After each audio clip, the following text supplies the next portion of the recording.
All right. Hi, everyone. Good morning, and thank you for joining us this morning for our alumni talk. For those of you who don't know me, I am Jennifer Covahey, and I'm the Director of College Success and also a CollegeBound alum. Today, I have the pleasure of introducing our moderator, Ms. Shaunae Evans-Wheatley. She is a graduate of Baltimore City College High School and graduated cum laude with a Bachelor of Science in Accounting from Stevenson University.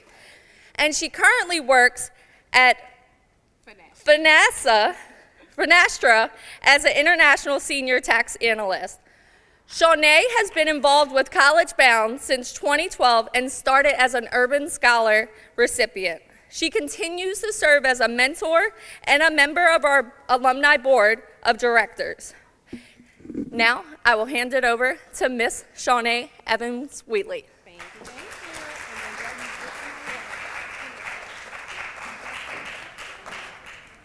Good morning. There it is. Good morning, everyone. How's everybody doing? Good, good. Well, as Jen mentioned, I'm Shawnee.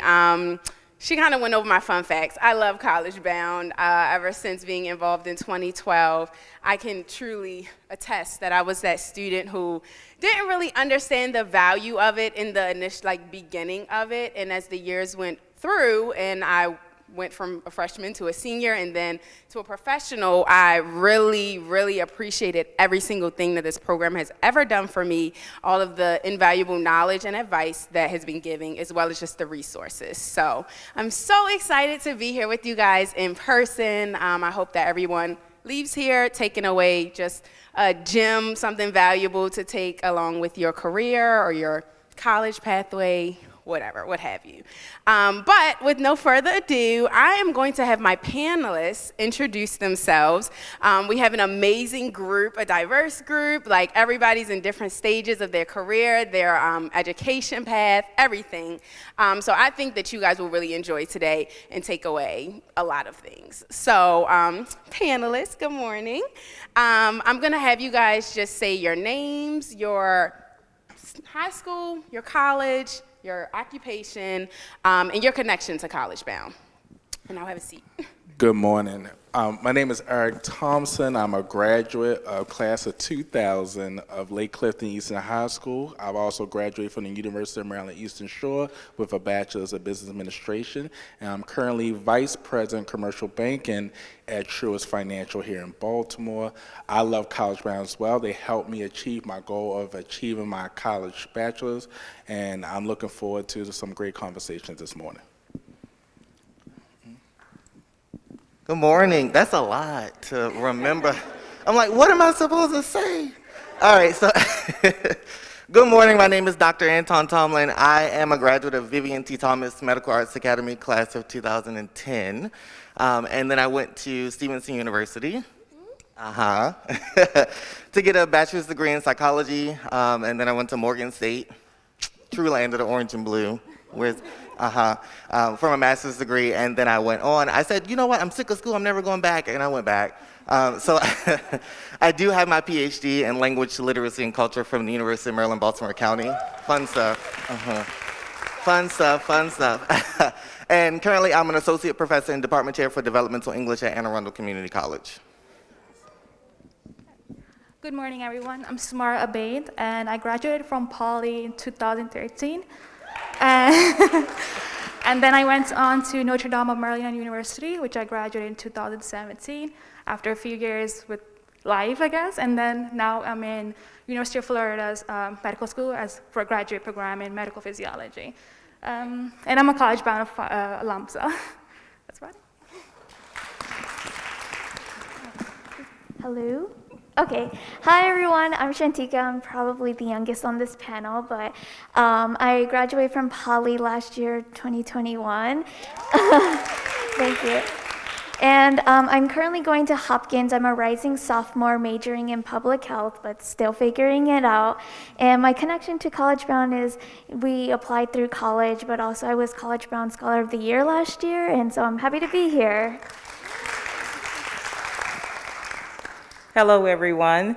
My name is Valerie Grays, and I am a parent of a a couple of scholars, four actually, all four of my kids were scholars, and I'm excited about that. I'm not going to tell you when I graduated, but I graduated from the Paul Lawrence Dunbar High School. Thank you. And I received my bachelor's in biology with a minor in African American African Studies from the University of North Carolina at Charlotte. Yeah. Oh, and I'm a student life advisor at Baltimore City Community College. Good morning, everybody. My name is Mark Glascoe. I'm a graduate of Friendship Academy of Science and Technology, class of 2014. I actually just graduated from the University of Baltimore in December of 2021. My major was Human Services Administration. I currently work for Teach for America Baltimore as a senior associate of core member logistics. Awesome, thanks guys. Welcome, welcome. So just to preface our panel, as I'm sure you guys are aware, or for our newbies, this is completely candid discussion. You know, there's a judge-free zone. We're gonna start off with our panelists answering a few really good questions for you guys, and then we'll turn it over and have you guys, our students, our parents, family members, whoever has a question, we'll open it up to you guys. Jen will be helping us out in the audience with that, bringing around the mic, so don't hesitate. We want to hear all the good questions, and we want you guys to be as engaged as possible. So with no further ado, we're going to start with the basics. So just to jump in, describe to us how it was transitioning from high school to college, and specifically, you know, describe to us a few of your biggest obstacles that you may have faced, and how did you overcome those? And anybody can take this question. You guys can share the mics amongst yourselves and just kind of pass it. I'll go first. So transition from high school to college was a rude awakening because you can no longer use your parent as a crutch.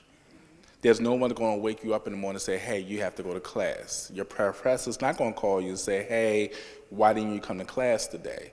You have to take ownership. You have to remember your purpose and why you're there at college to make sure you're achieving your goals.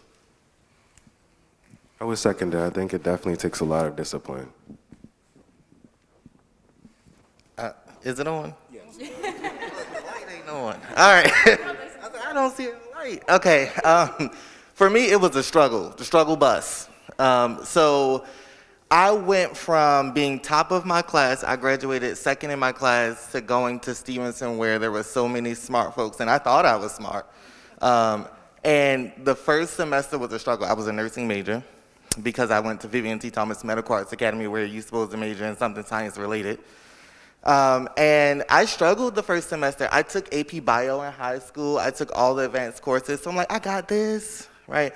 I passed like the first biology test and failed the rest because I stopped studying. I was like, I got it. What? So the first semester was a struggle for me. So second semester, I was like, all right, you got to get this together. And I really worked hard. I ended up with a 3.5 GPA, but I said, if this is what it takes to be a nursing major, no thank you. So that's not to scare the nursing majors, right? But it wasn't for me because I was looking for a different experience. So I did switch to psychology at the beginning of my second year, and I absolutely loved it. So all that to say, I had to find what was right for me, not what I thought was right for me because someone else told me to. So keep that in mind, right? Like your advisors, your principals sometimes, your parents, everybody's like, oh, you should do this. But you're the one who has to go through all those courses. And so my first year, it was a struggle. Like I had fun, but it was not enjoyable for me. So think about that as you go through and try it, right? Because you don't know what you don't know. So try it and then you'll see if you like it or not. But don't wait too long. So if you know, it's just like relationships. You know how it's like red flag, but you keep trying anyway. But you know already, right? And so keep that in mind too, as same experience as you start going through your courses. If you're like, ooh, maybe not that, right? Listen to your intuition and your gut.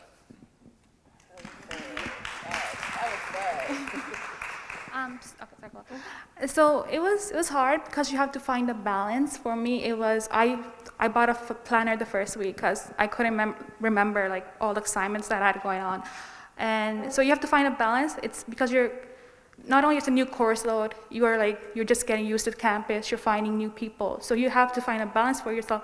It's hard, but you get it, and once you get it, then it becomes easier. And you're more responsible. Like, you can't have crutches, as they said. You have to hold yourself to do the assignment that's due, or you'll be up pretty much. If you're a bio major, you're gonna be up pretty much all night doing it. And one assignment can literally just put you completely off in undergraduate. That was one of the things, as y'all know, well, I know, we love the good makeup quiz, a good makeup test at City. It was like, can you please slap me in at the end of the year? But in college, you may have that opportunity, but again, there's so many different professors. Everyone has their different learning style, their different grading styles and everything. And missing one assignment, this actually happened to me, but missing one assignment it's like playing catch up gets super hard in undergraduate and masters, of course, but pivotal point. I was going to say that I was a little scared because, as I mentioned, I went to North Carolina, and I went to a predominantly white institution, so I had been in schools all my life with African American students. So it was a difference, but I wanted the challenge. But the thing that I think you have to find is to believe in yourself. And a lot of times you don't, you're scared because it's a new environment. And like the panelists said too, I graduated second in my class, and so I thought, okay, I'm pretty smart, I got into this school. But just when I got there, not necessarily thinking that I was good enough that I could do it. But finding the support system is the main thing. And I was fortunate to have at UNCC a really good support system that embraced all of us to make sure that we were on the right track. And the other thing, if you're not a morning person, don't take an 8 o'clock class. Amen. These are some amazing points made by all of you guys because they definitely hit home. I can relate, so I'm sure our audience can. You want to go ahead? Yes, for most recent grade. Yeah, so I think I'm still adjusting to college for sure. I think that coming from my 11th grade to 12th grade virtual and then going to college in person was definitely an interesting type of thing because there's not a lot of people to give you advice on how to manage that. And I want to echo what everyone's saying, to trust your gut and learn how to balance yourself and also prioritize what's important to you. I think that now mental health is really important, and then making sure that you speak up when you need help is the most important thing. Don't try to act like somebody else and try to be like, I'm strong, I can do this, when you're actually struggling inside. I think it's really important to nip it in the bud and say, I'm struggling in my class, or I'm struggling mentally, I need to seek these resources. And once you do, I think it's really important to help you navigate through college because it's not only you're trying to figure out who you are as yourself, but you're also trying to figure out your relationships with other people. So it's much more than your academics, but it's also your life in general. So yeah. Thank you for adding that, because I definitely wanted to hear your perspective on things. And you definitely just touched on something really important, this whole virtual world that we've gotten reduced to or transitioned into. We'll definitely dive into that a little later and talk more about that. But Dr. Tomlin over here, he actually brought up our next question, or he led to it, which was being true to yourself when determining and deciding what do you want your major to be, as well as what university you feel will be best for you. So for my panelists, I want to know, what was your decision-making process? How did you decide which university as well as what your major was going to be? And feel free to tell us the trial and error stories as well. Okay, for me, I still don't know what I really want to do, to be honest with you guys, and I think that's perfectly okay for you guys to not know what you want to do when you go into college. The reason that I chose Hopkins was because it was the most financially stable place to go to, and I think that it's really good that you make that decision because you don't want to worry about a lot of other things as well when you're trying to figure out your life. And I thought that me not knowing what I want to do is actually a blessing in disguise. Even though I struggle with not knowing what classes I should take, I think it gave me the opportunity to explore and see that what I really like to do. I think like going to Poly and doing all these different things, I was like destined to do something STEM related. And then when I see all my other peers going off in different paths, it showed me that I don't need to stick to one thing. I can try something new. And so currently I chose public health because I actually really liked studying how the pandemic was affecting people, and I thought that we need more people with empathy, and I think coming from a new perspective, I think that I could bring some of that into light. So I think for now, public health is interesting to me, and I'm open to change my major, and I think being open to change is also very important as well. Well, the reason I chose the University of Maryland Eastern Shore because I was one of the first people in my family to go to college, and I wanted to be far but not too far because I actually live a block away from Morgan State University, so I didn't want grandma and granddad popping up on campus. But the reason I chose business administration and banking because during my time I interned at Legg Mason Investments downtown Baltimore, and that what motivated me to get into banking and choose my major when I was in school.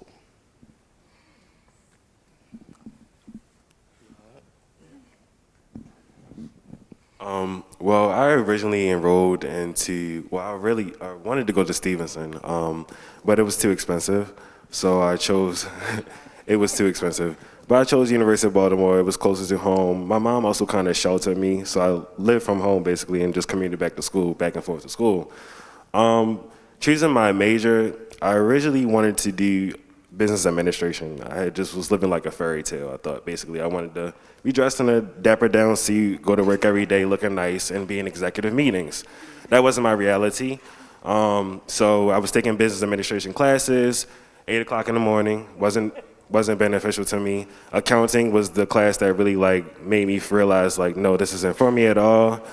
I met with resources and help, started meeting with different advisors. I thought I wanted to do communications, okay? I wanted to, again, be dressed down in dapper down suits and be an anchorman maybe. That wasn't for me. I eventually found myself in community studies and civic engagement, which is basically like nonprofit management. And I feel like that is kind of in my realm of supporting people and helping people. After I enrolled into this major, I had gotten hired on at Teach for America. The work was kind of stressful, and bouncing out school was kind of stressful as well. So I took a 2-year break from University of Baltimore. During that time, my program had gotten dissolved. So when I went back to school, I had to enroll into Human Services Administration. Human Services Administration is basically like social work. So it's kind of more narrowed down into what I am passionate about.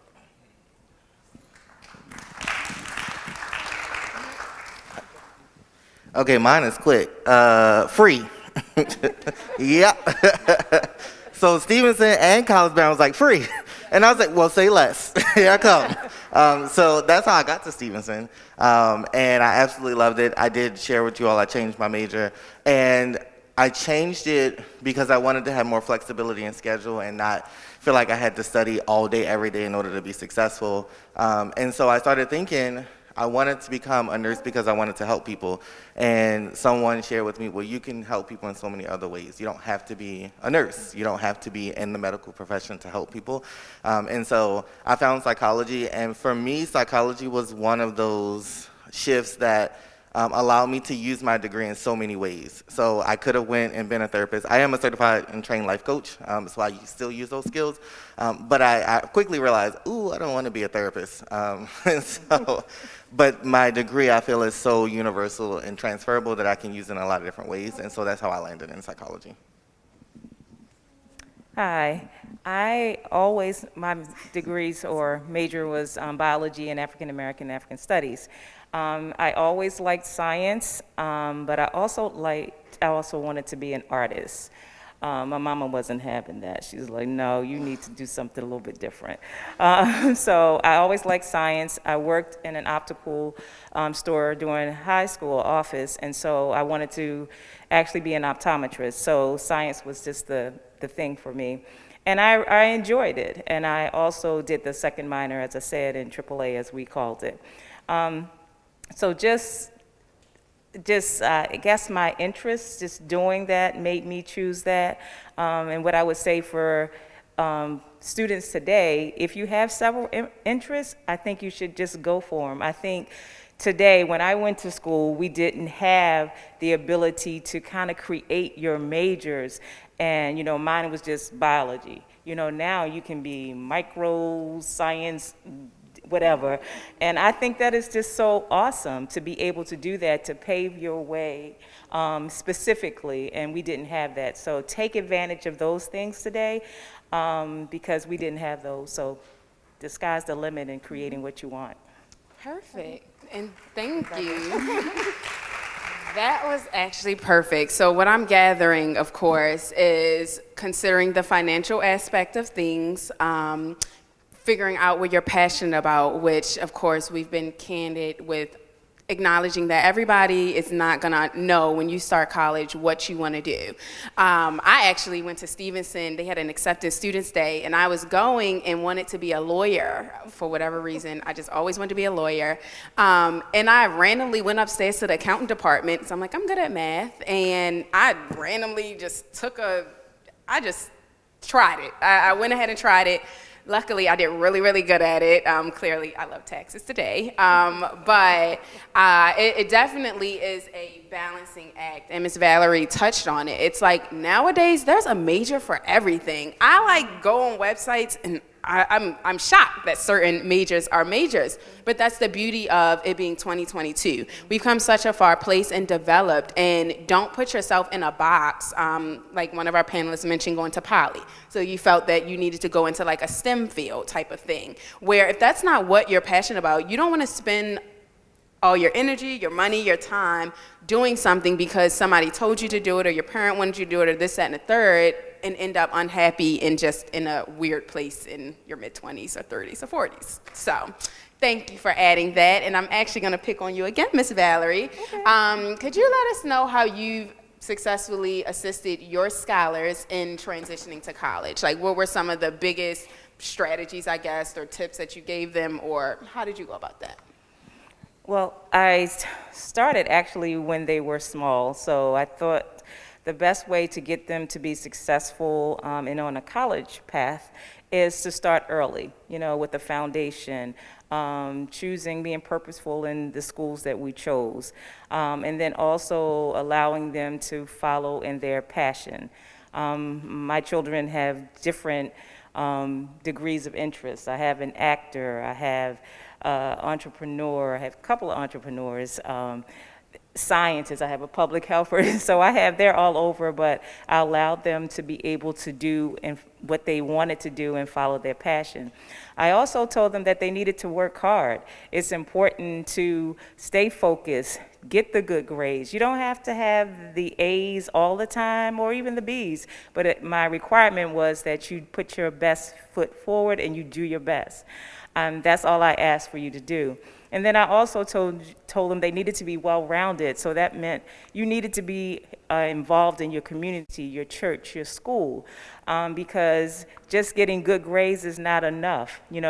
When people are giving scholarships or looking at internships, they're looking at individuals that are well-rounded. So you need to do all of those things, not just one. You have to be multi-talented. And then being there as a support. When they are, when they fall, you pick them up. When they're high, you just raise them a little higher. So just always being there and just understanding that it's also a village, because I could not have raised any of my children without my village. And so that's important as well, because you don't know everything. So you need to lead on your mother, your father, your sisters, your brothers, your friends. That's what I did. Thank you so much for that. That was super, super helpful.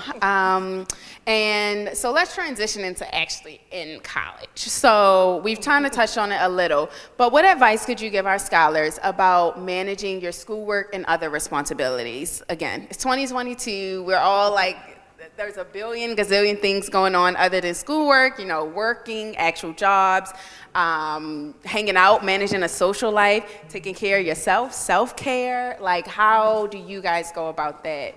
Tell our scholars.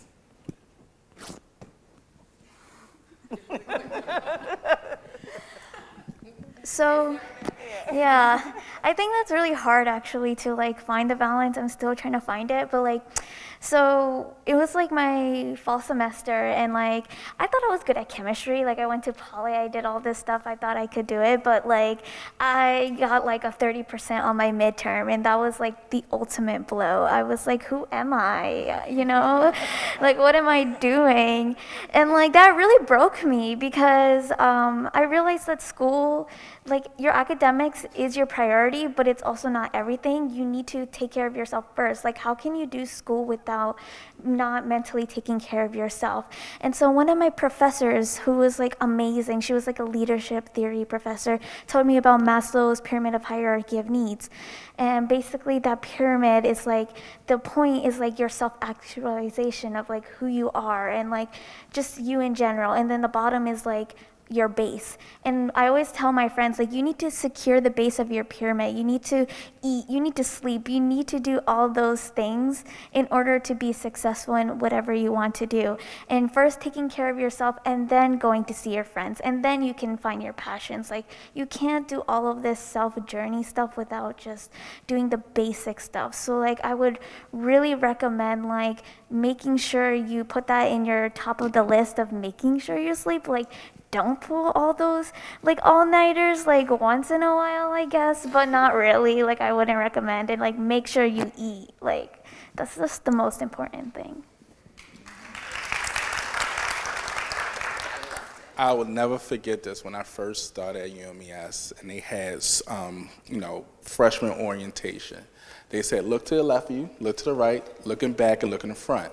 A lot of your peers and friends will not be here if you stay until graduation, and that was so true.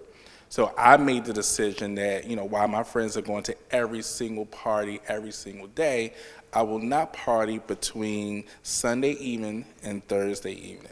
That was my time to study and focus on my schoolwork, and on the weekend I would enjoy the journey of being in college.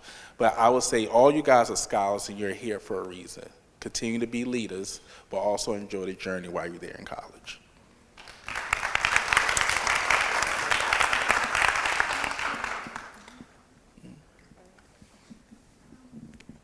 So, to college, again, well, what he said and she said, it's like, so it's good to have, like, obviously the self-care, it's really important because if you're not, you're not gonna put out the best you, but also don't let yourself, like, slip into the party thing and hold yourself accountable, or have others hold you accountable, but because you're not more responsible for more things in a sense, and always ask for help. Like, you're not alone, people are there with you, and if you have a support system, you can get through it. So it's fine, it's gonna be hard, but it's also like other things in life, you will eventually get to what you wanna do. So it's gonna be the ups and downs, so.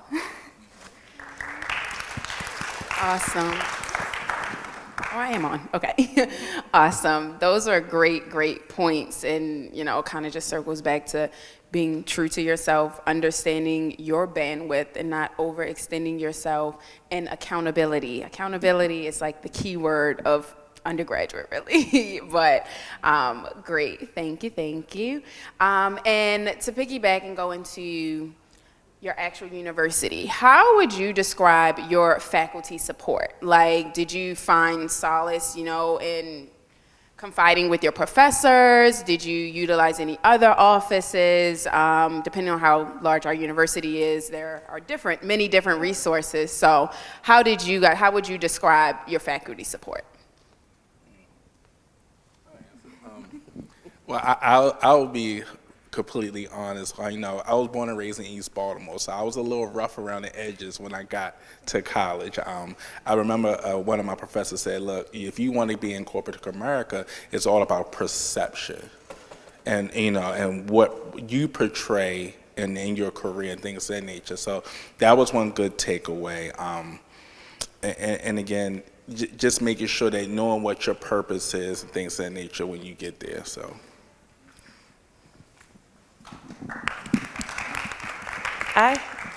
My support system was awesome.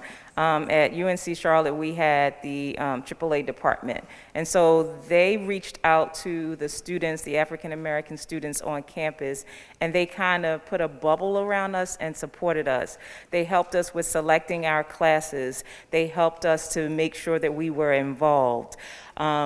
And that was really important. They made us know that we were just as good as everyone on the campus. And so we walked around with so much pride and just knowing that we could do things. You know, we ran for the offices, the homecoming queens, the SGA presidents, all of those kind of things. And we just had that support. And so I think that's very, very important wherever you go on a campus, even if it's a predominantly white school or not. There are those individuals that are there to support you, because sometime along the way, the truth is that you will get some professors that are not supportive. And that's a shock. I got that from a chemistry professor. You know, he's like, well, you're not gonna pass this class. And you're like, what? Aren't you supposed to be supportive? I'm like, okay, so I need to drop this class with you and take it somewhere else, and I'm gonna show you. And so when I came back with my B, then I'm like, I can do this. You're not going to just say that I can't. So understand that everyone is not for you, but don't let them stop you. And there are a lot of people on the campus that are for you, and that's where you need to gravitate to. I want to add one more thing. And just make sure you take advantage of the resources they have on campus, the office hours, student activities, like she said, the Office of Residence Life. If you have questions, concerns, making sure you're taking advantage of those resources they have on campus. Yeah, and perfect. You guys hit it on the nose. As Eric mentioned, I was in West Baltimore, but I grew up in West Baltimore. And going to Stevenson University was a culture shock.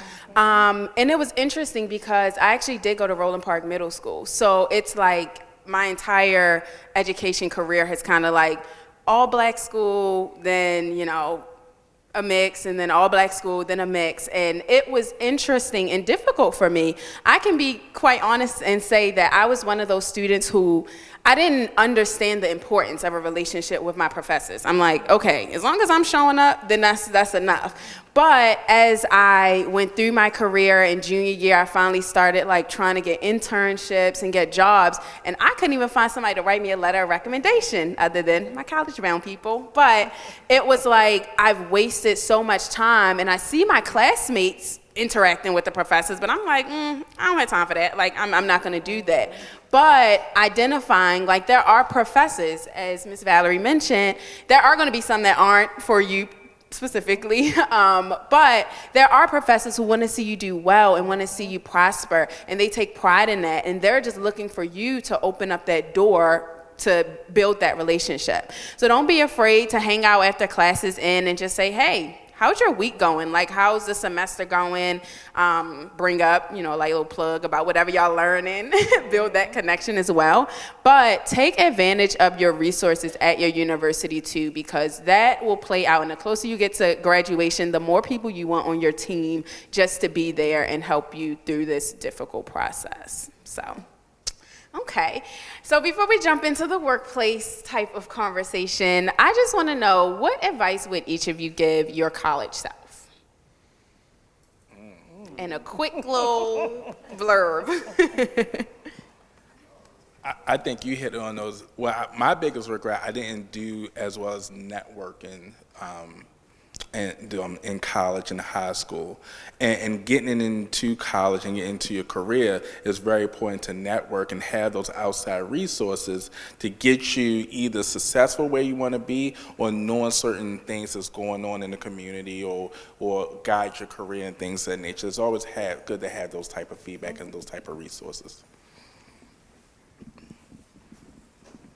This is still the motto that I live by today. So this was me in college, this is me now, and this is my advice to you all as well. Work hard to play harder. So I absolutely believe in getting the work done so that I can have a lot of fun. So I work hard to play harder. So get it done. Another piece of advice is if you do it the first time the way it's supposed to be done, you don't have to do it again, right? So just let that sink in. Get through it the first time, get it done so you don't have to do it again. I got two things. Apply yourself and don't procrastinate. And my younger self will tell myself that don't overdo it. I joined every organization in college. I'm telling you, I did everything except two that I was leaving because I was graduating. So those were two from when I was leaving. I was like, wait, I didn't get to do that. I was like, what?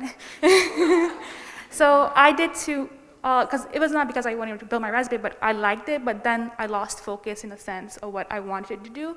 So now I was like, now I keep myself like, do what you're passionate about, and if you want to try new things, do it, but also balance your work, like your education. So yeah, don't fill your plate too much. I would tell my younger or college self to believe in yourself, don't procrastinate like you said, and follow your dreams. So that's what I would say. So some of my goals right now, since I'm in college still, is like to be okay with taking more risk and doing things that doesn't have a set path, like embrace the uncertainty and the challenge. I think like it's really scary just to like do college period, but like, you know, and not knowing what is going to like come after like all this hard work. And I think it's like okay because things will work out, and just like giving yourself compassion. Something that I'm also trying to work on too, just being like, I'm okay, I belong here, I'm doing fine, and just reassuring that you're still a great person no matter what the end goal is. I love that. I love that, because we put a lot of pressure on ourselves to be perfect. And nothing in life is perfect. It's never going to be perfect. So as long as you're putting your best foot forward, you know, being true to yourself and doing what works best for you, everything eventually works out. So I love that. Thank you. And just to alert my audience, we can have a few more questions and then we'll be coming to you guys. So gear up and get ready to ask some good questions of our panelists up here. But for my panelists, I would like to know, how did CollegeBound, as well as your actual university, how did that help you land your first full-time employment position after graduation?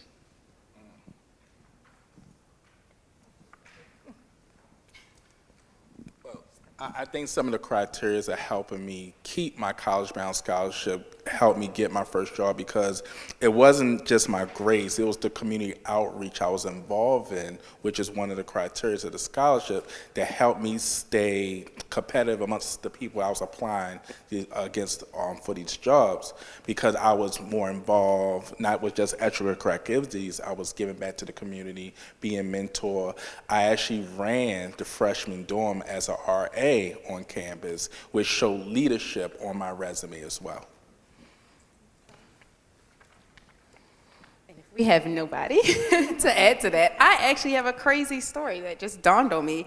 CollegeBound got me my first internship at a firm, a regional accounting, public accounting firm.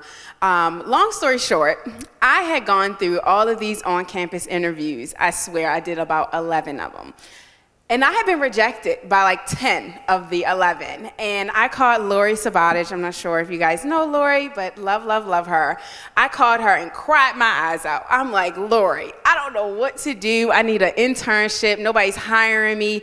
Everybody, like their parents, like my classmates, their parents worked at the firms that they were getting hired at. Like they had those relationships. And I knew nobody.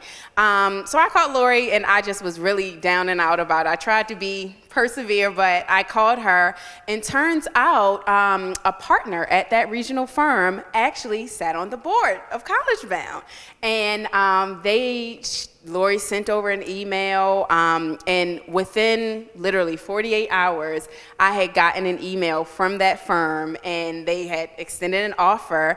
And the cherry on top was that I actually received my offer about 3 months prior to the rest of my classmates from this exact firm. They had to wait the process out, but because of CollegeBound and that one pivotal piece, I had gotten the offer extended to me within record timing. And I will forever be grateful for that, because that literally, it was a catalyst to launch my entire tax career, public accounting career and such. Amongst a bunch of things, I'm forever indebted to CollegeBound and Lori Sabatich for that. So building those resources and connections. Okay, so final question with our workplace situation. I just want to know describe to us the impact that the pandemic had on your career, or if you were an undergraduate or high school actually, describe to us the impact that had on you, whether it's your career trajectory. You know, some people decided to change careers during the pandemic, transitioning into that remote setting if you did stay with your current position that you were in right before the world closed down. And just describe like the obstacles how it's impacted you, the obstacles that you may have faced, and how you've continued to persevere and advance your careers through that. Well, I'm in banking, so what the pandemic forced us, it forced us to pivot. We still had clients to take care of. We still had goals to achieve. So it forced us to take advantage of the virtual world and the resources we have from utilizing your computer, doing virtual meetings, things of that nature, for things that we used to do in person. Yeah, that's that word that we all use now, is pivot, right?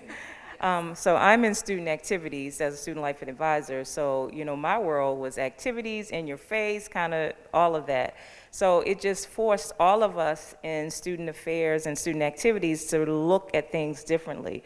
By the end of the first year, we had so many communities together, reaching out, resources working together, creating activities and programs virtually, from having an online escape room, things we never even thought about that you could do, bingos, all kinds of activities, cooking shows, all of those things. You just became creative in how to do that. And I think those we're going to keep, because there is a population of our students that like online learning.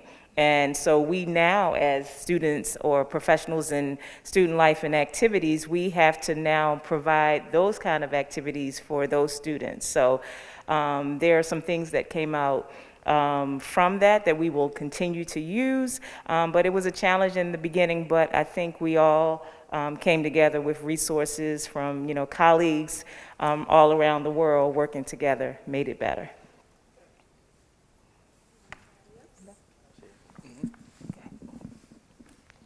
Oh, okay.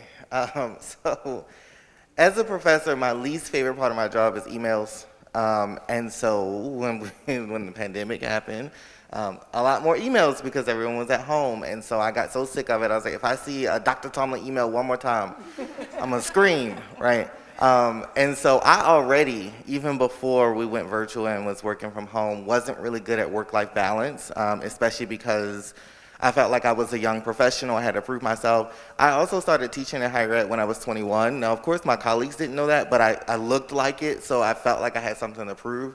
And so I worked all the time, constantly. And so right before the pandemic, I was like, you have to stop this or you're gonna burn out. So I was making efforts. And then everything literally was at home. And so it forced me to be more strategic and intentional about, this is the set times that you're gonna work, and then that's it.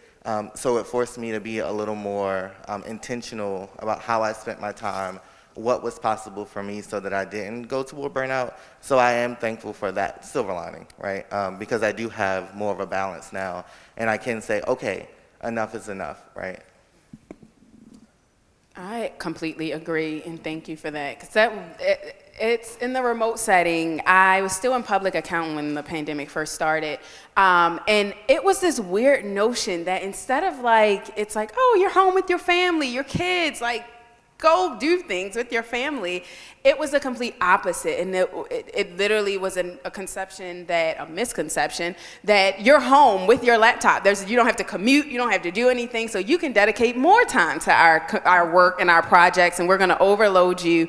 And that it's so easily to become overwhelmed with work. I think that at this point, because of the pandemic and prior to it, there's a certain level of burnout that we've all reached, whether we've acknowledged it or not. It has hit between the mental impact, the physical impact, just everything.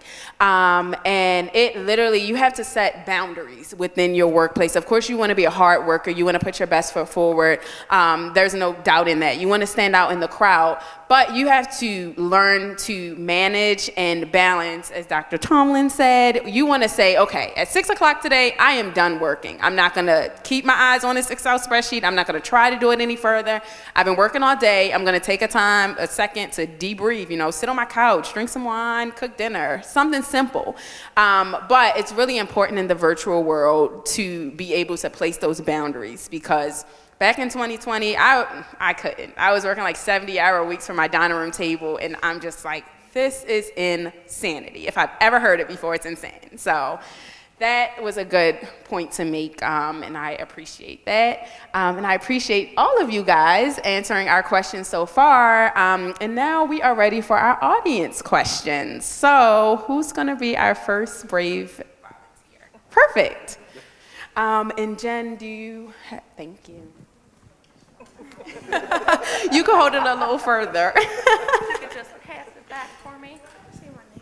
Yes, we want to know what school you go to. We want to know everything about you.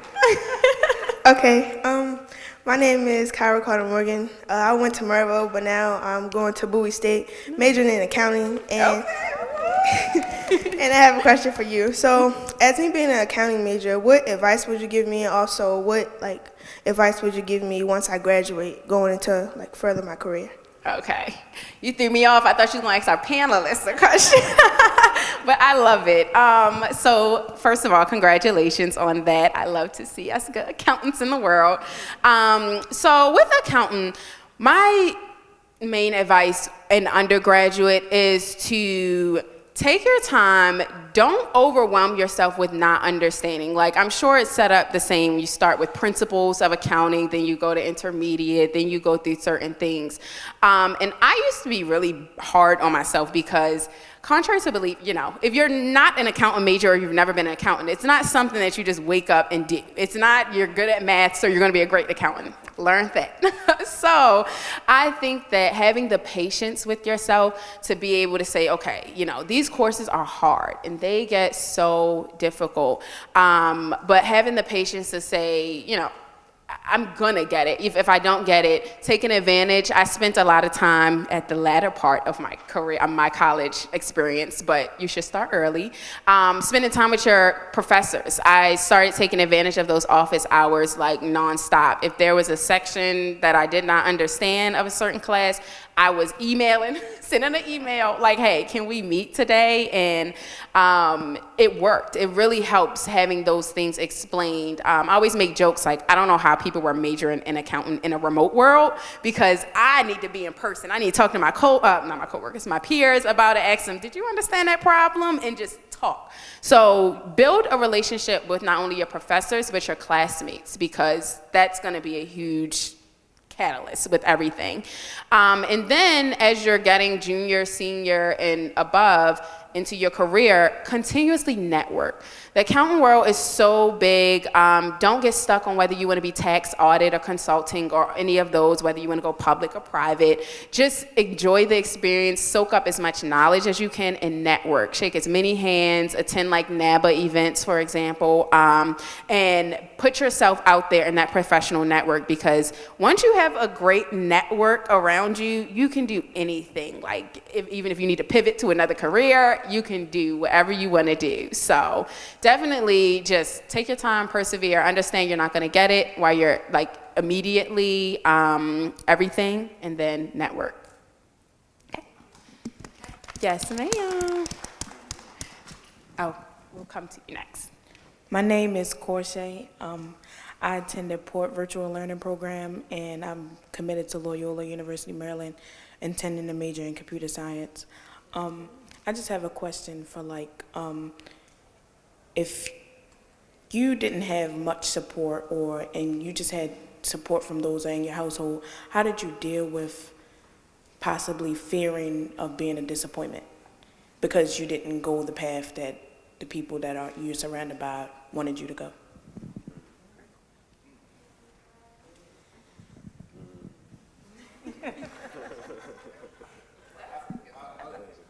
I would say this, go with what your like she said, what your passion is. Because if you major, because the courses get harder. The careers, when you get into your career, every day is not going to be perfect. But if you're passionate about what you do and you love what you do, it doesn't seem like work. Because again, that's something that you're striving for and what you want to achieve. I was going to say something similar to that. Just follow what your dreams are, and you're allowed to make changes. It's okay. As the panelists have said, a lot of us started out in different paths of, this major, that major, and it's okay. My experience in college, from science and biology, which I still love, but I found that I love working with people. I love student affairs. I love watching students grow and being a part of their lives and making a difference. So that's my passion, and it's okay to make changes and follow what your dreams are. It's your life. And to be quite honest, in those types of situations, I didn't necessarily have that exact situation, but I did feel like being the first person to go to college in my family that I was misunderstood a lot, and nobody could really grasp that, which I not distanced myself. I didn't cut them off or anything, but I spent more time just focusing on me, understanding that, okay, like he said, when you're passionate about something, even those 70-hour weeks, I felt like I was learning and growing, so I didn't feel like it was in vain type of thing. So it kind of comes with focusing on yourself. If you live at the university, I spent a lot of time on campus versus going back home. And then that's where my actual university support, like the friends I had made, my classmates and stuff, that's where they played a big part, because even if my family couldn't understand what I was going through, my classmates could to an extent, so.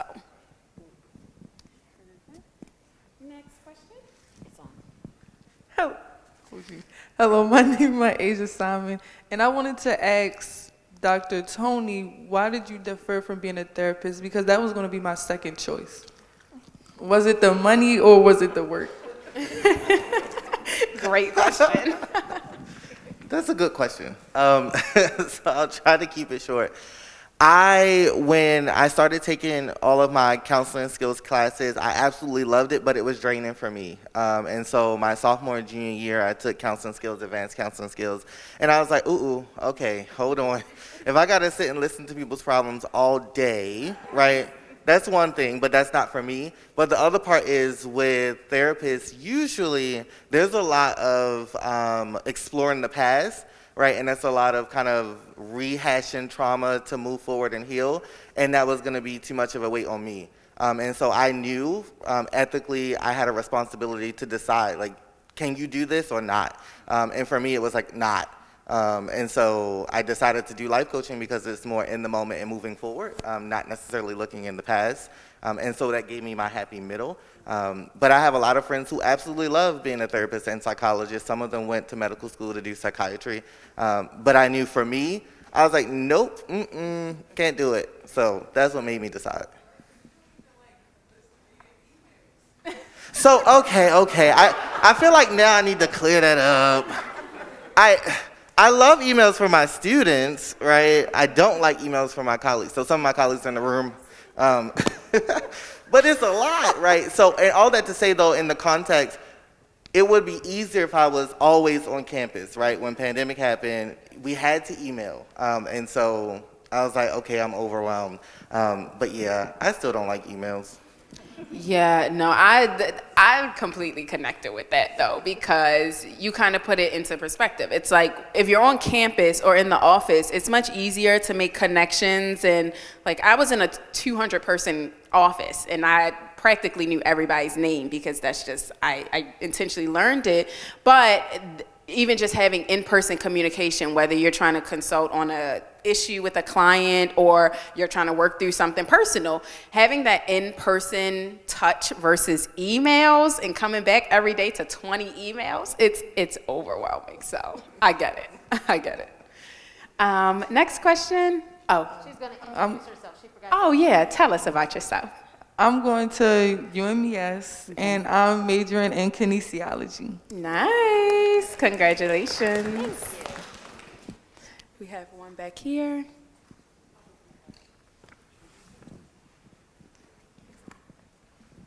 Hello. Oh. Hi, my name is Roslani, and I just graduated from Stevenson University with Counseling Human Services and minor in psychology. My advice to you guys, I mean, not my advice, I'm sorry. Oh my God. My question to you guys is, I feel discouraged a little bit because I feel as though I graduated with my bachelor's, I should be doing something with counseling like right away. Did you guys hop into your career like instantly, or did it take a few more steps to your journey to get there to then finally do something? And if it was that journey for you guys, can you guys please give me like any advice? Who wants to take it first? So I thought I would be in medical school right after I graduated. What happened was my parents got sick, so I had to become their full caretaker. And then the years went on, like with other family things, like that I was, like, you know, laundry. I never had to worry about laundry. Then all the things slowly built up. And it went on for a while, like, but I was like, oh, I always wanted to go to medical school. I want to do this to help people. So I lost track, but I picked myself back up. I started getting my clinical experience. I started working with, like, joining an organization that made me, like, brought me here to college. When it was CollegeBound, and then I slowly started working to pick it up, and now I'm a graduate student. I'm closer to medical school than I was 5 years ago. So if you are not doing what you thought you were going to be doing after college, that's completely okay. Like now it's more open to like take that year to even discover yourself more, get more experience, see what you want to really do, and like build it towards that. So don't let other people, like, don't let your life or like life hold you back. So I would say Great point. And I'm so happy you asked that question, because that's something important to understand too. When you're picking your major, every major, it goes differently. So to answer your question, yes, I actually did go right into my field right after, like, I had my full-time offer prior to graduating. But that's how, like, the accountant world worked. It was like, okay, you start doing internships junior year, you secure 2 of them junior year, senior year, then you get that offer at the beginning of senior year, you know where you're going afterwards. But it's important to understand that with certain, like counseling, for example, in certain fields, I'm not gonna say unlikely, or it's more unlikely because you have to build, you know, your expertise. And I'm gonna defer this to somebody in your field, but just understanding that certain majors, they will propel you. You will be able, like as an accountant student, you can just jump into the field and as a staff accountant or even an intern, full-time intern position type of thing. But say like you're a doctor and you have all of those postgraduate requirements, as well as you have postgraduate education with higher level. Of course, you're not just going to graduate and become a doctor, and that's okay. So it's kind of, as you're picking your major, going back to the beginning, as you're picking your major, understanding the trajectory of that major and not feeling discouraged just because, say, your accountant friend got a job in their field, but you didn't, when it's not really like, comparison is the thief of joy. It's not really comparable because that's how it was structured to be, and in different fields and different majors, it isn't that way. So is anybody in our medical field that would have? I think you would be the closest one, Dr. Tomlin. So I knew I wanted to teach, but it wasn't what I wanted to do right out of undergrad. So I was like, you know what? I'm going to Morgan to major in higher education. I'm going to work in student affairs. I'm going to do something. And so I was an RA in college. And so I went straight after undergrad, and I actually ended up getting a job at Coppin State University as a health education coordinator. I didn't even know what that meant, but I was like, okay, thanks, it's coins, right? At the same time, I had an opportunity to teach the freshman orientation course at the Community College of Baltimore County, and that's kind of how I started both. So I didn't know at the time. I was like, oh, well, I got an experience early on. I'm going to see if I really like it, because teaching was supposed to be something that I was going to do when I got older so my brain wouldn't turn to mush. That's how I thought about it. And I got the experience early on, and so I just loved it, and I never left, right? But one of the things that I will say in terms of especially human services and the social work profession, think about your transferable skills, but also your stackable credentials are going to be so important. So for instance, human services has the human services practitioner certification, so that you can look into, because human services, especially in psychology, are fields where you do need certifications to go so far, right? And so if you want to be a practitioner, maybe you do need a certificate, or maybe you do need to go to graduate school. But there are some things that you can do in the meantime that will allow you to get your foot into the field. And in certain agencies, especially here in Baltimore, you can be hired as a social worker without the master's degree and without being licensed. So the title is social worker, you do social work, you have social work responsibilities, but you just don't do the reporting piece, right? And so you would work under someone else's license, but that may be also an option as you are continuing to think about the what's next. Thank you for that, because you kind of touched on it. Just my last piece of advice is just to be open as well to opportunities. So say, like, of course, you didn't come right out and you became a counselor, but you could get a position with a counselor in their office doing something to assist them, or like he mentioned, just thinking about your transferable skills and your credentials. It's like, it may not be the exact, like the healthcare coordinator, it may not be the exact title that you anticipated going into as soon as you graduated, but you don't want to underestimate the valuable resources and the valuable information and skills that you can develop from that. My very first internship was at an insurance company, and I'm an accountant. It was like, I'm not going to do this, but it was my first opportunity in corporate America, thanks to CollegeBound, but it was my first opportunity in corporate America to develop those really important professional skills, my interpersonal skills, how to communicate, type emails, and do all of that good stuff. So it may not, I wasn't in the field that I needed, but I did take away so much from that. So just being open to work around as you're continuing to build up to that point. Okay, and we are on our last question. Yes. Hello, my name is Tywin Hawkins. I'm attending University of Maryland Eastern Shore. I have a question. I'm sorry. Say if I go through like half the school year and I find out that the major isn't for me, and I transition from one major to another major, is there like a setback that you experience? Yeah, it depends actually, and I'm gonna let our panelists answer that, but not necessarily in my situation. Because a lot of universities have general courses added in. So my freshman year, for example, I actually did have like 2 accounting classes maybe, and then like 3 to 4 regular classes. So if I decided like I wanted to quit accounting, of course, that would have threw a little bit of a monkey wrench, but I still had those other courses and credits to take with me, as well as just the things I learned the first course. But do we have anybody who actually like switched majors? Okay, perfect. Let's have Mark. Yeah, sometimes it does affect you where you will have to take extra classes, basically. Like I said, when I took a 2-year break from University of Baltimore and I came back, my initial program had gotten dissolved. So I only had like 4 or 5 classes to take before I had left school. When I returned, I had to take about 6 or 7 classes. So sometimes it is just like a smaller setback. I would just say also it depends on when you make that change. So making that change in your freshman year, your second, or your sophomore year is different than making it in your junior year, because as we stated up here earlier, you do have those general study classes that you're taking the first 2 years. So it just depends on when you decide to make that change, and then where you're willing to maybe go to summer school or a winter session just to make up those so that you then can be on track. So it just depends on that. Perfect. That was perfect. Well, we're receiving our cue. So first off, I just want to close out by saying thank you guys so much for attending, for being here, engaging, asking these awesome questions, thought-provoking questions. I want to thank CollegeBound, of course, for essentially giving everybody in this room the opportunity, as well as our amazing staff like Jen, who put this beautiful event together. Honestly, this is one of my favorite parts of the year every year, so I'm so happy to be back in person with you guys, as I already said. I want to give a huge thank you to my panelists. You guys have been amazing.